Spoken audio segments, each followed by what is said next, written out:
all the ominous headlines that have come out of Detroit, there's a glimmer of hope. A quiet digital revolution underway, one small piece of the pie, helping it find its way on the long line of the recovery. We get It's so clear. I'm telling her. Detroit.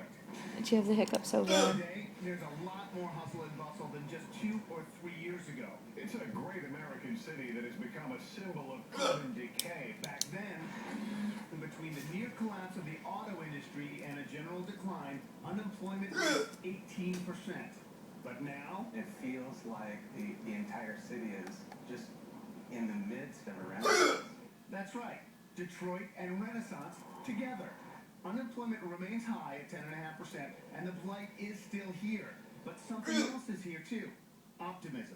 I think we can compete with Boston, New York, Chicago, all these urban cores. That's billionaire and Detroit native Dan Gilbert. The chairman of online lender Quicken Loans is talking about competing for great workers, not to build cars, but rather to build tech companies. Quicken Loans has moved thousands of workers into downtown Detroit. Real estate prices were very low, lease rates are very low, and so we could sort of create our own vision down here. It's hard to find an apartment here, in downtown at least, because people in...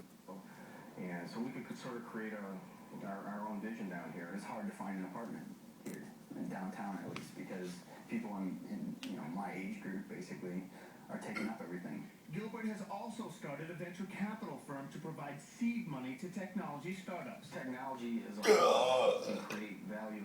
Also started a venture capital firm to provide seed money to technology startups. Technology as a whole can create value and wealth a lot quicker than, I'm gonna puke or what?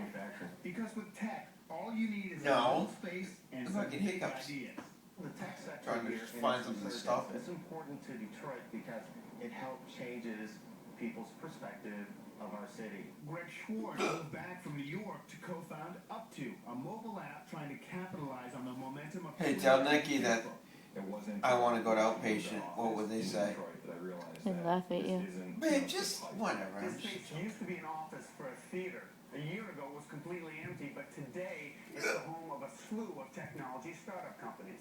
We can offer competitive salaries. They can go a lot further in an environment like Detroit. Ask her how you get rid of hiccups, because I'm about ready to go to In outpatient. New York or Silicon Valley, Up To might be just another interesting idea. In Detroit, it's a key piece of a renewal that continues to gather momentum and confidence.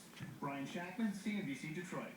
We wanted to note a milestone today. It's 40 years since President Richard Nixon signed Title IX federal laws, 37 words long, best known for promoting high school and college sports programs for women, making discrimination between men's and women's programs illegal. When we come back nearly a quarter century after winning gold, she's back in the water, chasing down the next generation. Imagine facing the day with less chronic osteoarthritis pain. Imagine It's getting more to die.